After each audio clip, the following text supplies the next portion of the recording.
तो पहला क्वेश्चन आपकी स्क्रीन पर वोकैबुलरी से शुरू हो गया, वन वर्ड सब्स्टिट्यूशन से। तो ये वन वर्ड सब्स्टिट्यूशन 2024 में आया हुआ क्वेश्चन। तो क्या पूछता है? Morbid compulsion to consume alcohol continuously. Good बेटा, you all must be well, you all must be well. चलो अब देखें हमसे। हाँ जी, बहुत बढ़िया। देखो, मोर्बिड होता है अनकंट्रोलेबल, जिस पर कंट्रोल ना किया जा सके, जिस पर कंट्रोल ना किया जा सके, अनकंट्रोलेबल। तो ऐसे कंपल्शन मतलब मजबूरी हो जाए, बहुत ज्यादा मजबूरी हो जाए टू कंज्यूम, पीने की अल्कोहल, वो भी कंटिन्यूअसली, कि लगातार कंटिन्यूअसली अल्कोहल पीते रहे। तो बेटा इसका आंसर जो होगा ना बेसिकली डिप्सोमेनिया है। अब इसके अंदर दो रूट वर्ड हैं बेटा, इसके अंदर दो रूट वर्ड हैं, एक तो है डिप्सो और एक है मैनिया, एक है मैनिया। तो डिप्सो का मतलब ही अल्कोहल होता है।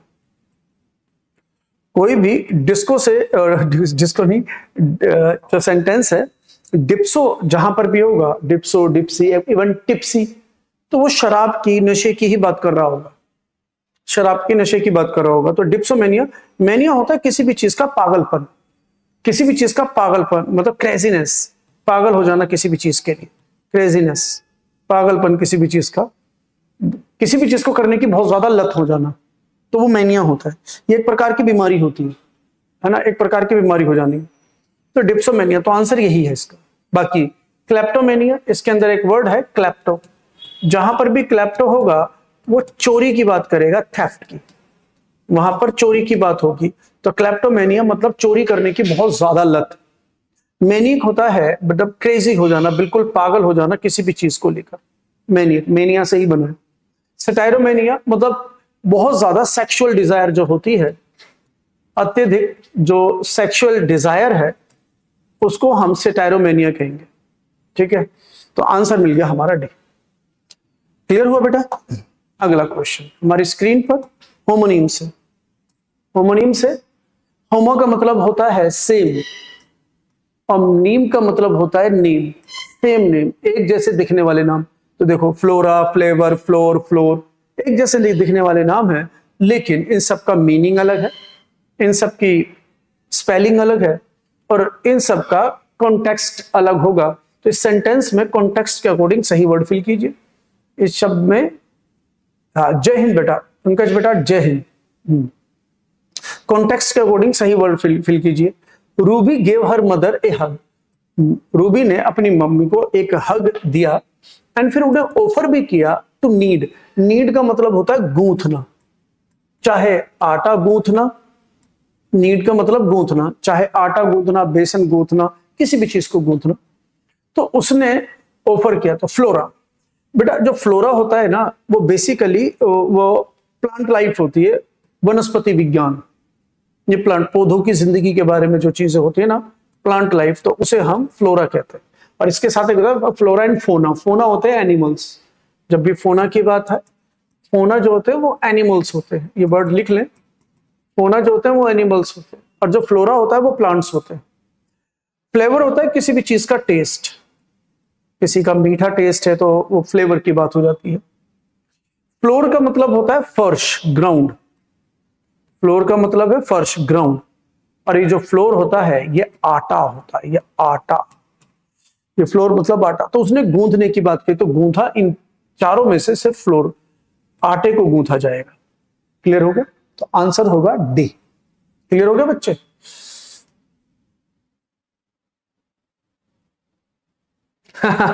और रेबल की बात सुनो, रेबल कुछ कह रहा है, ये अच्छा बोल रहा है, रेबल की बात सुन ले, कुछ अच्छा कह रहा है।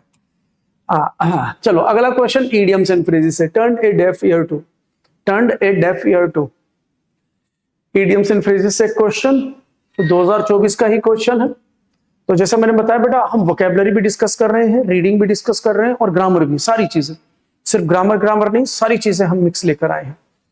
हाँ जी, आइए बेटा। हाँ, तो turn a deaf ear to, देखो इसे समझो, टर्न मतलब पलट देना, डेफ ईयर टू मतलब ऐसे समझो, किसी भी इंसान के दो कान हैं, किसी भी इंसान के दो कान है। अब मैंने कहा क्या हुआ, कि कोई इंसान मेरे से इधर से बातें कर रहा है, इधर से मुझे कुछ बोल रहा है और मैं उसकी बात पे ध्यान नहीं देना चाहता, तो मैं क्या कहूंगा कि मेरा ये कान तो इससे सुनाई देता है, मुझे इससे सुनाई नहीं देता, ध्यान देना। कोई इंसान इधर खड़े होकर बोल रहा है, मेरे 2 कान है, इससे मुझे सुनाई देता है, इससे मुझे सुनाई नहीं देता, तो मैंने क्या करा, अपना डेफ ईयर उसकी तरफ कर दिया, डेफ ईयर, मुझे सुनाई ना दे। तो मैं क्या कर रहा हूं, मैं ऐसे करके इस कान से तो सुनाई दे रहा है, लेकिन मैंने अपना डेफ ईयर जो बहरा कान है वो उसकी तरफ कर दिया, मैंने टर्न कर दिया अपने बहरे कान को उसकी ओर। तो मैंने क्या किया, मैंने उसे इग्नोर कर दिया कि अब तू कुछ भी बोल मेरे को सुनाई नहीं देगा, या मुझे सुनाई भी देगा तो मैं इसे ध्यान नहीं दूंगा। तो बेटा turn a deaf ear to का मतलब होता है किसी को पूरी तरह से इग्नोर करना, किसी को इग्नोर करना, सुनी बात को अनसुना करना, सुने को अनसुना करना, तो आंसर हो जाएगा डिसरिगार्डिंग। तो इसे कहते हैं सुनकर अनसुना करना, कहता है सुनकर अनसुना करना, जैसे सुना ही नहीं, सुनकर अनसुना करना, इसको कहते हैं इग्नोर करना, किसी भी चीज को नजरअंदाज करना, कहते हैं नजरअंदाज करना। तो आंसर हो जाएगा डिसरिगार्ड, उसको रिगार्ड ही नहीं दिया गया। तो आंसर एट इंटरवल्स का मतलब हो जाता है फ्रीक्वेंटली, समय समय पर, इसका मतलब हो जाता है समय समय पर, ठीक है बेटा। बाय ऑल मीन्स मतलब हर तरीके से, बाय ऑल मीन्स का मतलब बाय ऑल मीन्स या बाय एनी मीन्स, हर तरीके से, हर तरीके से, हर संभव तरीके से।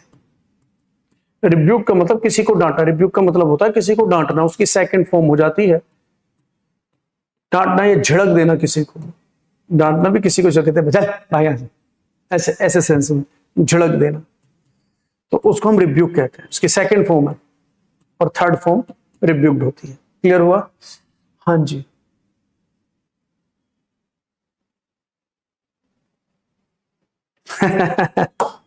कुछ भी बोलते, कुछ भी बोलते हैं, साइक्लोन कुछ भी बोल रहे। सिनोनिम ऑफलाइन क्लास में भी कर, हाँ बेटा वो भी देखो, जरूरत के अनुसार सारी चीजें होती है बेटा, सारी चीज जरूरत के अनुसार होती है, वो भी करेंगे, टेंशन ना लो। Every time my boss comes up with some good ideas, he gets into dash. He gets into dash. कि मेरा बॉस है ना, मेरे पास कुछ आइडियाज के साथ आता है, तो जो कुछ ऐसे आइडियाज के साथ होता है जब ट्रबल में होता है, जब ट्रबल में होता है, जब परेशान, तो ट्रबल में होता है तो बेटा गेट इनटू ट्रबल। तो पॉइंट इज, अब देखो मैं बात बताता हूं, इसे कहते हैं कोलोकेशन। ये मैं आपको पहले भी समझा चुका हूं। कोलोकेशंस क्या होते हैं कि जो चीजें फिक्स्ड फ्रेजेस होते हैं वो कोलोकेशंस होते हैं। तो गेट इनटू ट्रबल का मतलब होता है परेशानी में पड़ जाना। गेट इनटू ट्रबल ये एक अपने आप में फिक्स्ड फ्रेज है, get into trouble. Be into hot water, इसका सेम मीनिंग होता है be into hot water, be into hot water मतलब हॉट वाटर मतलब गर्म पानी में होना, गर्म पानी मतलब परेशानी में होना, तो दोनों का सेम मीनिंग है। तो गेट इनटू ट्रबल या बी इनटू हॉट वाटर, कि जो परेशानी में होता है तो मेरे साथ आइडिया के साथ आता है हर बार, तो यहाँ पे गेट इनटू से पता चला ट्रबल आएगा। ये अब क्या है, ये क्या है, ये एक कोलोकेशन है, ये कोलोकेशन है। जैसे गेट इनटू ट्रबल हुआ, बी इनटू हॉट वाटर हुआ, मतलब फिक्स चीजें हैं, फिक्स प्रेपोजिशन हो।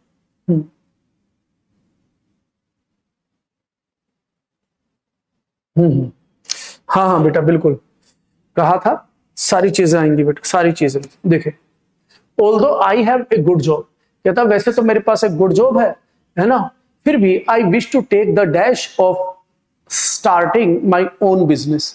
तो देखो अब जरा देखें, ये भी कोलोकेशन, 2-4 चीजें मैं आज कोलोकेशंस के लेकर आया हूं कि कुछ चीजें फिक्स्ड होती है बेटा, कुछ चीजें फिक्स्ड है, उन्हें एज इट इज यूज करनी पड़ेगी जैसे है। तो अब जरा देखो टेक द, अब मैं क्या बोलूं, take the bag, take the seat, take the look या टेक द रिस्क। तब सिचुएशन देख लो, वैसे तो मेरे पास अच्छी जॉब है लेकिन मेरी इच्छा है to take the dash of starting my own business. तो अपना ओन बिजनेस शुरू करने के लिए उसे क्या लेना है, रिस्क लेना, क्योंकि बिजनेस चल भी सकता है नहीं भी चल सकता।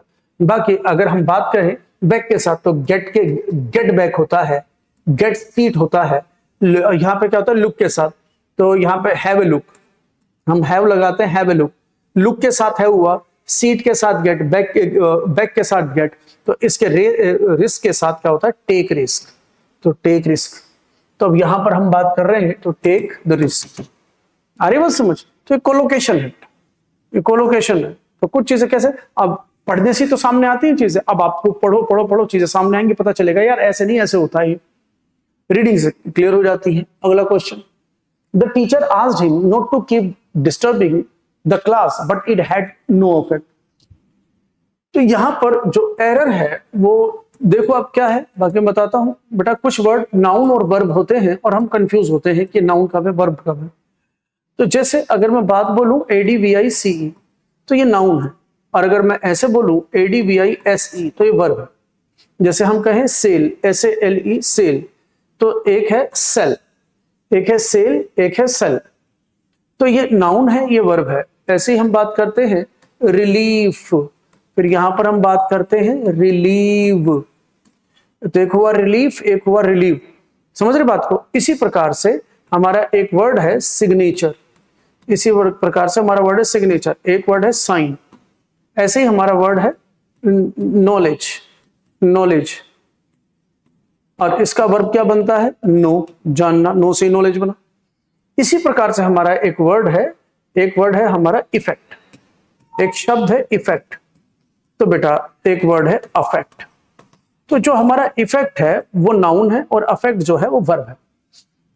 अब जरा इस सेंटेंस को अगर आप पढ़ें, इस सेंटेंस को अगर देखें ध्यान से, तो ये जो नो है वो डिटर्मिनर है। बेटा ध्यान दें, जो नोट होता है ना वो नोट एडवर्ब होता है, नोट एडवर्ब होता है, और नो जो होता है नोट डिटर्मिनर होता है। और हम एक नियम जानते हैं, एक बेटा एक नियम है डिटर्मिनर का, कि डिटर्मिनर बिना नाउन के नहीं आएगा, डिटर्मिनर बिना नाउन के नहीं आएगा। बेटा ये ध्यान रखें, डिटर्मिनर बिना नाउन के नहीं आएगा। तो जैसे अगर आपने कई जगह देखा होगा तो क्या लिखा होगा, नो स्मोकिंग लिखा होता है ना, तो ये नाउन है जिरंड। हम कहते हैं नो पार्किंग, हमने कहा नो पार्किंग, तो ये जिरंड है, तो ये डिटर्मिनर है, ये जिरंड है। तो जैसे मैं कहूं आई हैव नो मनी, कि मेरे पास कोई पैसा नहीं है, आई हैव नो मनी, तो मनी नाउन है तो ये डिटर्मिनर है। तो अगर आपको बात समझ में आई कि डिटर्मिनर है तो नो डिटर्मिनर है तो उसे नाउन चाहिए, भाई नो डिटर्मिनर है तो उसे नाउन चाहिए, तो नो डिटर्मिनर है तो फिर उसे वर्ब क्यों दे रहे हैं, नो डिटर्मिनर है तो उसे वर्ब क्यों दे रहे हैं, नो डिटर्मिनर है तो उसे नाउन दो, तो अफेक्ट की जगह इफेक्ट करें। देख रहे, इतनी सी बात बताने के लिए मैंने इतनी राम कहानी समझा दिया, क्लियर हुआ कि नहीं हुआ? इतना समझाने के लिए इतनी राम कहानी बता दी मैंने कि क्यों हुआ ऐसा, रीजन समझ में आ रहा है कि नहीं? बताओ बेटा, रीजन क्लियर है ना? नेक्स्ट आंसर, इसका आंसर दीजिए बेटा। My colleague always works latest then me, my colleague always works latest then me, error बताओ।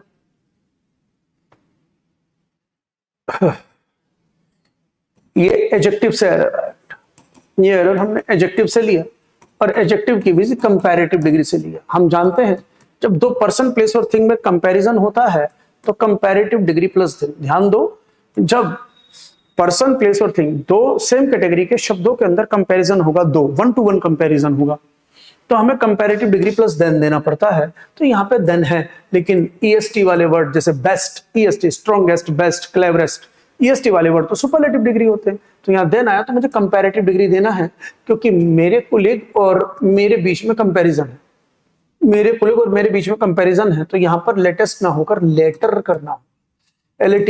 तो जो लेट होता है, लेट हमारा पॉजिटिव डिग्री है, और जो लेटर है वो कंपैरेटिव डिग्री है, इसका सुपरलेटिव डिग्री होता है लेटेस्ट। तो इसलिए सुपरलेटिव डिग्री हटाकर कंपैरेटिव डिग्री। बाकी इसका एक कंपैरेटिव डिग्री और होता है लेटर, और एक होता है लास्ट, ये भी। लेकिन आंसर हमारा ये होगा, तो हमारा यहां लेटेस्ट की जगह LATER होगा। ठीक है, कंपैरेटिव डिग्री डन। नेक्स्ट कहता है the frog adopts itself to live both in water and on land. तो जो फ्रॉग है वो एडॉप्ट कर लेता है इटसेल्फ, अपने आप को, टू लिव रहने के लिए, both in water and on land, कि पानी के अंदर रहने में और जमीन के ऊपर रहने के लिए वो अपने आप को अनुकूल बना लेता है। तो बेटा इसके अंदर जो सेंटेंस इंप्रूवमेंट पूछा है वो होमोनिम को लेकर पूछा है। उसमें जो सेंटेंस इंप्रूवमेंट है वो होमोनिम को लेकर, क्या तो वोकेबलरी को लेकर, जरा ध्यान दिया। अब हमारे पास 3 शब्द हैं, एक होता है हमारा एडॉप्ट, मिलते जुलते वर्ड है, इसलिए इन्हें होमोनिम कहते हैं। एक शब्द है एडेप्ट और एक शब्द है एडाप्ट। 3 वर्ड है, एडोप्ट, एडेप्ट, एडाप्ट। तो एक है एडोप्ट ओ, एक शब्द है एडेप्ट ई, एक शब्द है एडाप्ट ए। तो ओ ई ए, ध्यान दे, एडोप्ट, एडेप्ट, एडाप्ट। तो ओ स्टैंड्स फॉर, ऐसे माने GOD, ओ स्टैंड्स फॉर, ओ मैंने यहां ले लिया, लेकिन ये गोड जो है, गोड नहीं है, ये गोद है, गोड नहीं है, गोद। तो ओ स्टैंड्स फॉर गोद। तो एडोप्ट मतलब किसी को गोद लेना, किसी को अपना लेना। अब यहां पे तीनों में डिफरेंस किस चीज का है? सिर्फ किसका? ओ ई ए। तो सिर्फ हमारे जो डिफरेंस है वो वोवेल्स का है। तो यहाँ पे ओ स्टैंड्स फॉर गोड मानो, जो गोड में ओ आता है, यहाँ पे गोड नहीं है, बेसिकली गोद है, गोद। तो इसका मतलब होता है गोद लेना। तो ई स्टैंड्स फॉर, तो यहां पर ई मानो आप, ई stands for export, E stands for export. तो मतलब एडेप्ट का मतलब होता है किसी भी चीज में एक्सपर्ट होना। और बेटा एडोप्ट और एक्सपर्ट के साथ फिक्स प्रपोजिशन इन आती है, expert in, adept in, specializes in. तो इनके साथ किसी चीज में आप निपुण है तो इन लगता है। तो आप कहते हैं adept in, expert in, specializes in. और एक शब्द है एडाप्ट। तो A stands for adjust, A stands for adjust, मतलब अपने आप को एडजस्ट करना। ए स्टैंड्स फॉर एडजस्ट, अपने आप को एडजस्ट करना मतलब अपने आप को किसी भी स्थिति के अनुकूल बनाना, अपने आप को किसी भी स्थिति के अनुकूल बनाना, एडजस्ट कर लेना, अपने आप को स्थिति के अनुसार बदल लेना, अपने आप को किसी भी स्थिति के अनुसार बदल लेना। तो बेटा जो आंसर होगा वो फ्रॉग जो है अपने आप को पानी और लैंड के हिसाब से बदल लेते हैं अपने आप को। तो इसलिए आंसर होगा डी, एडाप्ट। आंसर जो होगा डी, एडाप्ट, जो कई बच्चों का ठीक है। बहुत बढ़िया, एक्सीलेंट। क्लियर हो रहा है ना? ये पूरी कहानी समझ में आ गई होगी। अगला क्वेश्चन आपकी स्क्रीन पर। बाकी जो भी कुछ मैं लिखता हूं ये सब आपको मिल जाता होगा, क्योंकि हर क्लास का आपको ये मिल जाता है। जो भी मैं इसलिए है ना, मैं पूरे मीनिंग लिख के दे देता हूं ताकि आपको ये रिसीव हो जाए बाद में क्लास के साथ। We all should help each other. चलो अगला क्वेश्चन है, we all should help each other. तो बेटा ये जो एरर है ये प्रोनाउन से एरर है, ये एरर प्रोनाउन से है। इसके अंदर आया है जो प्रोनाउन, तो 10 प्रकार के प्रोनाउन होते हैं, 10 में से एक प्रकार का प्रोनाउन है रेसिप्रोकल प्रोनाउन। इसमें से एक प्रकार का प्रोनाउन है रेसिप्रोकल प्रोनाउन, परस्पर संबंधवाचक। तो ये 2 ही होते हैं, एक होता है ईच अदर और एक होता है वन अनदर। इनकी हिंदी जो होती है वो होती है एक दूसरे से या एक दूसरे को, दोनों की हिंदी सेम है। ईच अदर भी एक दूसरे से, वन अनदर भी एक दूसरे से या एक दूसरे को। बट फर्क यह है, ईच अदर जो यूज होता है फॉर 2 पर्सन, प्लेस और थिंग, और वन अनदर जो यूज होता है वो यूज होता है for more than 2 person, place और थिंग। तो ईच अदर यूज होता है फॉर 2 पर्सन, प्लेस और थिंग, 2 पर्सन, प्लेस और थिंग के लिए, और वन अनदर यूज होता है for more than 2 person, place और थिंग, 2 से ज्यादा पर्सन, प्लेस और थिंग के लिए हम वन अनदर का यूज करते हैं। तो अब यहां पर जरा चेक करो, तो वी ऑल, तो ऑल बोल रहा है, तो ऑल का अपने आप में मतलब है 2 प्लस, 2 से ज्यादा की बात कर। अगर 2 से, क्योंकि खाली वी होता तो कंफ्यूजन हो सकती थी, क्योंकि वी तो 2 भी हो सकते हैं, इसने ऑल बोला तो ऑल हमेशा 2 से ज्यादा के लिए आता है, तो आप ईच अदर लगा नहीं पाओगे। तो यहां पर आंसर होगा we all help one another, we all help one another. ठीक है बेटा, एक्सप्लेनेशन क्लियर हो गया होगा। चलिए तो अब अगला क्वेश्चन लेते हैं। जहां पर भी कोई एक्सप्लेनेशन क्लियर ना हो तो feel free to ask me कि सर दोबारा समझा दो। ठीक है, आपकी कन्वर्सेशन मेरी आंखों के सामने है, जो भी है मैं आपको दोबारा समझा दूंगा। अगला क्वेश्चन वॉइस, अगला क्वेश्चन वॉइस। बेटा वॉइस और नरेशन से क्वेश्चंस आते ही आते हैं, तो वॉइस और नरेशन से तो एक भी नहीं कटना चाहिए, तो इनको तो ढंग से कर लो बेटा। वॉइस और नरेशन, देखो आप नाउन एरर करते हो, ध्यान से सुनना मेरी बात, इसे भी देखते रहो, मेरी बात भी सुनते रहो। आप नाउन एरर करते हो तो पता नहीं नाउन एरर आएगा कि नहीं आएगा, प्रोनाउन एरर करते हो पता नहीं आएगा कि नहीं आएगा, एडजेक्टिव एरर करते हो पता नहीं आएगा कि नहीं आएगा, लेकिन आए या ना आए पूरा पार्ट्स ऑफ स्पीच तो सीखना पड़ता है, एग्जाम में आए या ना आए। लेकिन नरेशन और वॉइस आता है, तो इसे कर लो, इसके अंदर से मार्क्स पूरे के पूरे मिल जाते हैं और जल्दी मिल जाते हैं। और वॉइस की बात करें तो मैंने आपको छोटी सी पॉइंट बताया बेटा, जिस सेंटेंस में बी प्लस V3 है ना, सिर्फ वही वॉइस, वही पैसिव वॉइस। जिसमें B+V3 नहीं है वो एक्टिव वॉइस। तो अब जरा चेक करो, द साइंटिस्ट वर्क कंडक्टिंग, तो एक्टिव वॉइस देख लो, वर्क कंडक्टिंग, तो बेटा टेंस कभी नहीं बदलते, तो वाज वर्क को वाज वर ही रखे, वाज वर्क को वाज वर रखे। और जो कंडक्टिंग है V4 ये एक्टिव वॉइस का कॉन्टिन्यूअस है, पैसिव वॉइस का कॉन्टिन्यूअस होता है बीइंग प्लस V3, तो ये कॉन्टिन्यूअस है, और बेटा बीइंग प्लस V3, तो ये पैसिव वॉइस का कॉन्टिन्यूअस, ये एक्टिव वॉइस का कॉन्टिन्यूअस, ये पैसिव वॉइस का कॉन्टिन्यूअस। तो कंडक्टिंग है तो इसे बीइंग कंडक्टेड कर दो, बीइंग कंडक्टेड, ये आंसर में होना ही होना चाहिए। तो वाजवर बीइंग प्लस V3 कहां है, वाजवर का वाजवर रखो, कंडक्टिंग का बीइंग कंडक्टेड, तो ये आंसर में होना चाहिए। तो वाजवर बीइंग कंडक्टेड कहां है, तो यहां पे डिस्कवर्ड है, तो डिस्कवर्ड V2 दे रखा है, तो क्या कहता है, यहां पर डिस्कवर्ड भी है, और दूसरा हैड बीन कंडक्टिंग दे रखा है, had been conducted, was were being conducted नहीं है, तो ये the newly discovered species has been conducting, चाहिए हमें वाजवर बीइंग कंडक्टेड, दे रखा है हैज बीन कंडक्टिंग, तो ये भी। अगला क्या दे रखा है, हैज बीन एक्सपेरिमेंटेड, तो कंडक्टेड तो हटा ही दिया, वर्ब तो कभी नहीं बदलते, तीन गलत है, तो आंसर ये रहा। तब इस ये जो आंसर ये रहा, इसमें ये हो गई होगा, चेक कर लो। तो हमने देखा वर्ब बीइंग कंडक्टेड, तो सबसे पहले वर्ब देखा करो, फिर सारी चीजें देखा करो। अगर चारों में वर्ब ठीक है, फिर ढूंढो कि भी और कहां दिक्कत है, तो आंसर ये रहा हमारा डी। बहुत बढ़िया बेटा। चलिए अगला क्वेश्चन, ये भी वॉइस से है, देखिए बनाइए। नहीं ये वॉइस नहीं, नरेशन है, सॉरी। अगला क्वेश्चन नरेशन से है, डायरेक्ट इनडायरेक्ट स्पीच।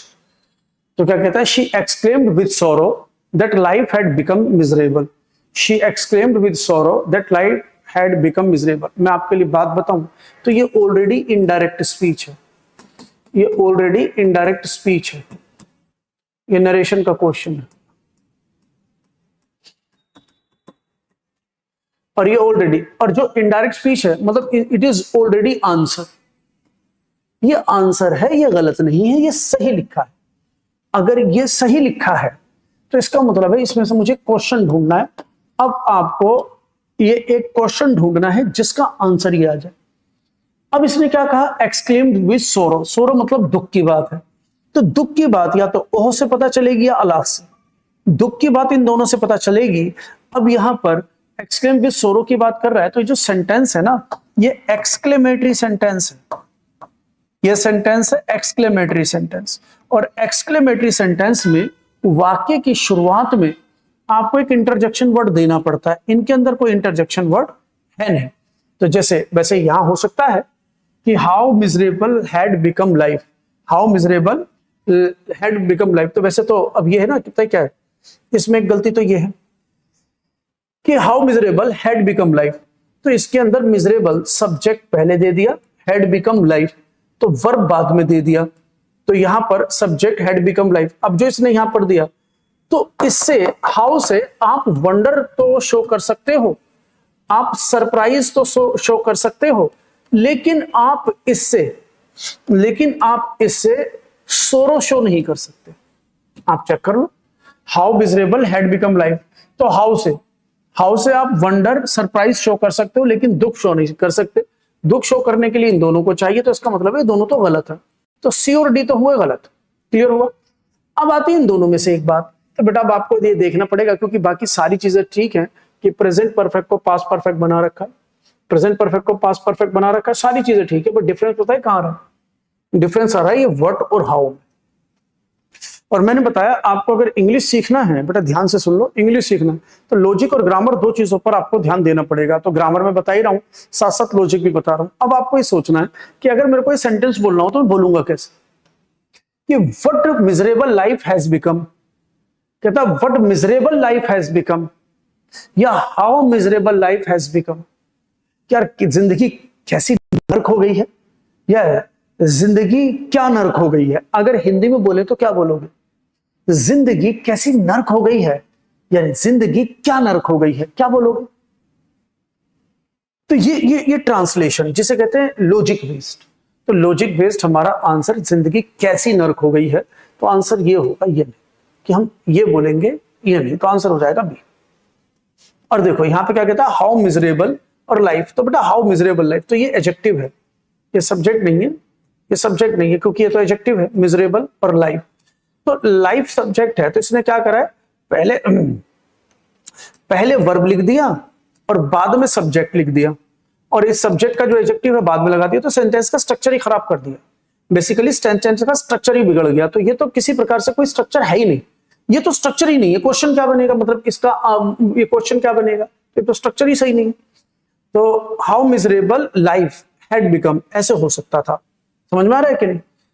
तो ये आंसर वैसे भी नहीं है मीनिंग के हिसाब से, तो आंसर हो जाएगा इसका बी। क्लियर है बेटा? एक और sentence, he said that something might be missing in their, ये भी बेटा इनडायरेक्ट स्पीच है, ये भी इनडायरेक्ट स्पीच है। और अगर इनडायरेक्ट स्पीच है तो इसका मतलब है ये आंसर है, और ये आंसर है तो ये ठीक है। नरेशन से क्वेश्चन है, ये आंसर है तो ठीक है। अब इनमें से हमें एक क्वेश्चन ढूंढना है, आप इनमें से एक उचित क्वेश्चन ढूंढो जिसका आंसर ये बन जाए। हाँ जी, अगर यहां पे सारी चीजें आप इधर उधर नजरअंदाज कर दें तो देखो, he said that something might, तो समथिंग सब्जेक्ट है तो मे का माइट हुआ होगा, तो समथिंग सब्जेक्ट है तो मे का माइट हुआ होगा, तो मे का माइट हुआ होगा, लेकिन हैड टू का नहीं हो सकता, इज बीइंग मिसिंग का तो माइट नहीं हो सकता, इज का तो माइट नहीं हो सकता, कुड का तो माइट नहीं हो सकता। तो सीधी सी बात है, तीनों के तीनों गलत हुए कि नहीं हुए? B C D answer A, क्योंकि आप सिर्फ मे का ही माइट करोगे और किसी का करोगे नहीं। गुरु ठाकुर, बहुत बढ़िया बेटा, क्लियर हुआ कि नहीं? तो मे का ही माइट करोगे और किसी का करोगे नहीं, बाकी सारी चीजें सेम है, तो आंसर ए हो जाए। बाकी आप पढ़ के देख लो, आंसर यही निकलेगा। अगला, अब ये हमारा रीडिंग स्किल से आ गया, ये मैंने एक सेंटेंस अरेंजमेंट दे दिया, ये मैंने आपको एक सेंटेंस अरेंजमेंट दिया। और तो ये सेंटेंस अरेंजमेंट ये रीडिंग स्किल का हिस्सा है, जैसा कि हम सभी जानते हैं कि हम यहां पर ग्रामर, वोकैबुलरी और रीडिंग तीनों चीजें डिस्कस कर रहे हैं। तो बनाओ, एक बनाओ, जल्दी से बनाओ।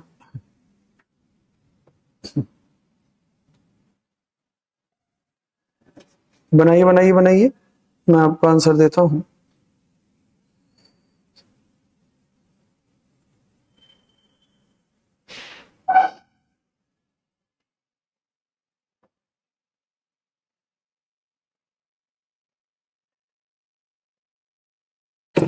देखिए, मैं तरीका बताता हूं आपको। पता है क्या करना होता है? इसे पहले नहीं पढ़ना होता, इसे पहले पढ़ना होता है। तो आप ये देखो कि शुरू किससे हो रहा है, कह रहा है पी से, क्यू से, आर से, ओ से, तो कहता है पी से, क्यू से, आर से, ओ से, मतलब जो पहला है वही आखिरी है। What does it mean? क्योंकि इसके अंदर कोई भी दो ऐसे नहीं है जो आपस में सेम हो, तो मतलब जो इसका पहला है, या तो पी पहला या क्यू पहला या आर पहला या ओ पहला है, तो या तो पी पहला या क्यू पहला या ओ पहला या आर पहला। अगर आप पहला ढूंढ लोगे तो मतलब वही आखिरी हो जाएगा, क्योंकि दो ऑप्शन तो है ही नहीं कि हमें कंफ्यूजन हो। तो आप बस पहला ढूंढ लो, सारे मिल गए। तो आप ये देख लो कि यहां पर अगर मैं बात करूं द सन, तो द सन को मैं सब्जेक्ट मानूं तो ये पहला हो सकता है, लेकिन हो सकता है ये ऑब्जेक्ट हो तो ये गलत हो सकता है। तो इसे भी क्वेश्चन मार्क लगा के रख दो। अभी इसे डायरेक्ट नहीं मानते कि आंसर। कहता है टू अवर प्लेनेट अर्थ, कहता है टू अवर प्लेनेट अर्थ, तो टू अवर प्लेनेट, तो बेटा इससे सेंटेंस से पहले भी कुछ ना कुछ आया होगा, उसके बाद टू अवर प्लेनेट आया होगा, क्योंकि टू अवर प्लेनेट जो है ये प्लेस है, ये प्लेस है। अगर ये प्लेस है तो इससे सेंटेंस शुरू होगा नहीं, ठीक है ना? अभी इससे बात बनेगी नहीं, तो इसका मतलब है क्यू पहला नहीं हो सकता। अगर क्यू पहला नहीं हो सकता तो क्यू को काट दो। प्रोवाइड्स, आप देखते हैं प्रोवाइड्स, तो प्रोवाइड्स जो है वो V5 है, प्रेजेंट इंडेफिनिट। प्रेजेंट इंडेफिनिट है तो वर्ब दे रखी है तो सब्जेक्ट भी चाहिए, तो प्रोवाइड्स वर्ब दे रखी है तो सब्जेक्ट चाहिए। इसके अंदर सब्जेक्ट है नहीं, तो इसका मतलब ये पहला नहीं है। तो पी जो है तो इसका मतलब है ये पहला नहीं है। सस्टेनिंग लाइफ एंड वार्मथ, और अगर हम सस्टेनिंग लाइफ एंड वार्मथ की बात कर रहे हैं तो ये वर्ब है। अगर ये प्रेजेंट पार्टिसिपल का ये जिरंड है या प्रेजेंट पार्टिसिपल है, तो अगर ये क्या कहते हैं, ये जिरंड है, प्रेजेंट पार्टिसिपल है, तो अगर मैं इसे प्रेजेंट पार्टिसिपल मानूं तो सब्जेक्ट तो होना चाहिए ना, बी की फॉर्म होनी चाहिए, बी की फॉर्म होनी चाहिए। तो इसका मतलब है ये भी पहला नहीं है। तो अगर ये भी पहला नहीं है तो फिर ये भी गलत है। तो आंसर ओ से बन रहा है। सॉरी, मैंने कहां कर दिया, आर, आर कट गया, मैंने उल्टा सीधा कर दिया। एक मिनट रुक, मैंने पी क्यों काट दिया, मैंने गलत काट दिया था, मैं दोबारा से करता हूं। मैंने कहा क्यों नहीं होता, पी हमारा क्वेश्चन मार्क में है, मैंने इसे काटना नहीं था, ये पी क्वेश्चन मार्क में है, क्यू कटा, ओ कटा और आर कटा। क्या कटा? क्यू कटा, ओ कटा और आर कटा, ये तीनों कट गए क्योंकि इनके पीछे रीजन है। ये प्लेस है तो ये सब्जेक्ट नहीं हो सकता, वर्ब है तो इसे सब्जेक्ट चाहिए तो इससे भी शुरू नहीं है, प्रेजेंट पार्टिसिपल है तो इसे बी की फॉर्म है तो ये भी नहीं है। तो आंसर जो हमने क्वेश्चन मार्क लगाया था, फिर आंसर यही हो गया। तो अगर आंसर यही हो गया तो पी ओ क्यू आर, तो अगर पी ओ क्यू आर ये हो गया तो देखो ऐसी सीक्वेंस बनेगी, ये पी पहला हुआ, ओ दूसरा हुआ और क्यू तीसरा हुआ और आर चौथा हुआ। तो बना लो, तो हो गया। क्लियर हुआ कि नहीं? तो क्या कहता है? द सन प्रोवाइड्स, सन जो है वो प्रोवाइड करता है एसेंशियल एनर्जी, जो आवश्यक एनर्जी, जो ऊर्जा है वो हमें सन प्रोवाइड करता है, वो हमें सन प्रोवाइड करता है टू अवर प्लेनेट। किसको एनर्जी देता है? पूरे के पूरे प्लेनेट को, जो कि अर्थ है, पूरे प्लेनेट को देता है जो कि हमारा अर्थ है। सस्टेनिंग लाइफ एंड वार्मथ, ये लाइफ को सस्टेन करता है और हमें सस्टेन कर रहा है और हमें गर्मी प्रदान करता है। आंसर ए हो जाए। क्लियर है? बट इससे डिफिकल्ट भी आते हैं और इससे इजी भी आते हैं। मैं मॉडरेट लेवल के लाता हूं, बहुत ज्यादा डिफिकल्ट लाऊंगा तो बहुत टाइम लग जाएगा, लेकिन मैं बहुत इजी लाया हूं एक। वो इजी इसलिए लाया हूं कि आप है ना ऐसे ना सोचे कि डिफिकल्ट डिफिकल्ट डिफिकल्ट आता है। कुछ क्वेश्चंस में इसलिए बहुत आसान लाता हूं कि आपका थोड़ा मनोबल बढ़े। बहुत से क्वेश्चंस तो ऐसे देखते ही ठीक हो जाए। कैसे? जैसे ये कि बहुत से क्वेश्चंस तो ऐसे ही देखते ठीक हो जाए। और बेटा देखो ये एग्जाम में आए हुए ही, मैंने घर पे नहीं बनाए, मेरे घर पे कोई चक्की नहीं है जो मैं क्या कहते हैं क्वेश्चंस बना रहा हूं, ये एग्जाम में आए हुए। तो मैं कुछ इजी क्वेश्चन इसलिए नहीं लाया कि ना आप बनाए, क्योंकि ये बने बनाए हैं, देखते ही बनेंगे। ये मैं इसलिए लेकर आया हूं कि आप समझे कि इतना आसान भी आता है एग्जाम में, इतना आसान भी आता है कि ये बात ना सोचे कि हमें क्या कहते हैं बहुत ज्यादा डिफिकल्ट क्वेश्चंस आते हैं तो बच्चा फिर एग्जामिनेशन को इसी लेवल पर देखता है। बट एग्जामिनेशन को इस लेवल पर देखना जरूरी है, लेकिन ये भी माने उस पूरे सेट पेपर के अंदर बहुत से क्वेश्चंस ऐसे होंगे जिन्हें हम देखते के साथ ही ठीक कर देंगे। इसलिए पूरा सेट पेपर पढ़ना बहुत जरूरी है। आपके पास 100 क्वेश्चन है, 200 क्वेश्चन का सेट पेपर है, तो बेटा पढ़ना बेहद जरूरी है सारे के सारे क्वेश्चंस। अगर आप आधे क्वेश्चंस पढ़ेंगे, आधे छोड़ देंगे, तो बेटा उसके अंदर सबसे बड़ी हार ये होगी कि इस टाइप के जो इजी क्वेश्चंस है ना, इस टाइप के इजी क्वेश्चंस हैं जो हमारा समय बचाते हैं और हमें मार्क्स दिलाते हैं, हम वो मिस कर जाएंगे क्योंकि उन्हें पढ़ा तो है ही नहीं हमने। तो हम उन क्वेश्चंस में ज्यादा बिजी हो गए जो डिफिकल्ट है। इसलिए पेपर पूरा पढ़ो।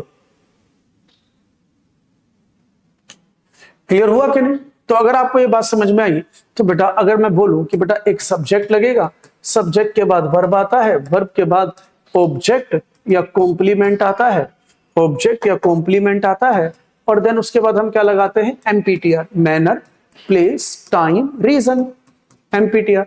तो आप सबसे पहले सब्जेक्ट देख लो। तो सब्जेक्ट क्या हुआ? वी, ये हो गया सब्जेक्ट, तो ये पहला हुआ।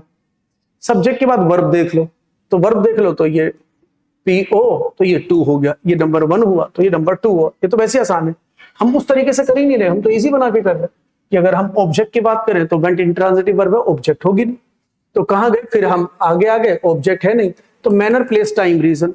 तो क्या दे रखा है? पहले प्लेस दे रखा है कि टू द पार्क, तो ये 1 2, तो ये हो जाएगा 3, ये हो जाएगा 4, और फिर लास्ट में टाइम, ये हो जाएगा 5। तो देखो बन गया। तो क्या कहता है? हम गए थे पार्क में कल। तो क्या बना आंसर? हमारा आंसर क्या हुआ? तो पहला क्या दे रखा है? क्यू, दूसरा ओ, तो क्यू और ओ कहां है? ये रहा, तो आंसर ये रहा। समझ में आया कि नहीं आया? तो बेटा मैं फिर बता रहा हूं, बहुत से क्वेश्चंस इतने आसान होते हैं, देखते ही बन जाएंगे। इसलिए पूरा सेट पेपर पढ़ना बेहद जरूरी है, पूरा सेट पेपर पढ़ना बेहद जरूरी है कि ऐसे क्वेश्चन जो है समय के साथ साथ हमें क्या कहते हैं मार्क्स भी आगे बढ़ाते हैं। समय हमें दिलाते हैं और मार्क्स भी बढ़ाते हैं, समय बचाते हैं और मार्क्स दिलाते हैं। चलिए अगला क्वेश्चन। अब देखो क्या पूछा है कि select the sentence with the appropriate use of preposition. Preposition के यूज को पूछा है, ये प्रेपोजिशन से आया, सही यूज बता दो प्रेपोजिशन का। तो कहां पर गड़बड़ हो रखा है? Children are fond to sweets, children are fond of sweets, children are fond with sweets, children are fond of sweets. तो अब देखो प्रेपोजिशन में आया है ये हमारा फ्रेजल वर्ब, फ्रेजल वर्ब। तो बेटा हमारा एक फ्रेजल वर्ब है फोन्ड ऑफ। फोन्ड ऑफ होता है किसी चीज का शौकीन होना, फोन्ड ऑफ ये होता है किसी भी चीज का शौकीन होना, फ्रेजल वर्ब। तो आंसर यही हो जाएगा fond of, D. Children are fond of sweets, कि बच्चे मिठाई के दीवाने होते हैं, बच्चे मिठाई के दीवाने होते हैं। अगला ये क्वेश्चन आपकी स्क्रीन पर,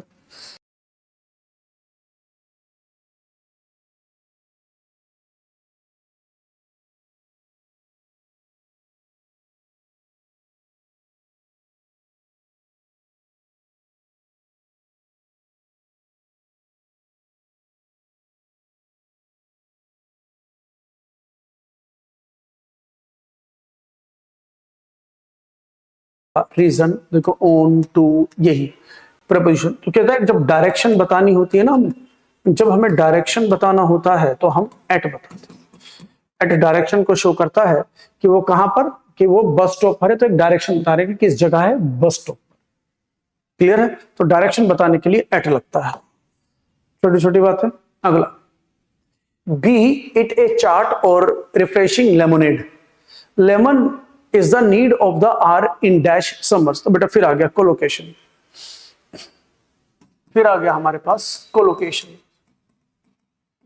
जो फिक्स्ड फ्रेजेस होते हैं, कुछ फिक्स्ड फ्रेजेस होते हैं, तो वो क्या कहता है कि चाहे चाट की बात हो, चाट वो समझते हैं ना कि जो हम फलों की चाट होती है ना, फल और फल फ्रूट की जो है फ्रूट्स की जो चाट होती है, तो उसकी बात कर रहा है। और यहाँ पे लेमोनेड, लेमोनेड का मतलब होता है नींबू पानी, ये होता है नींबू पानी।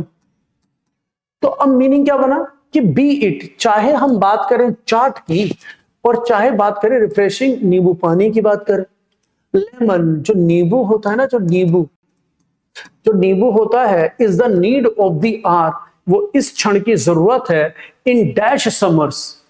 तो कैसी समर्स में? बैंगिंग, बैंगिंग का मतलब होता है, मतलब जैसे बैंग बैंग करना, धूम धड़ाका। बैंगिंग का मतलब हो जाएगा धूम धड़ाका, जैसे कहते हैं बैंग। उसकी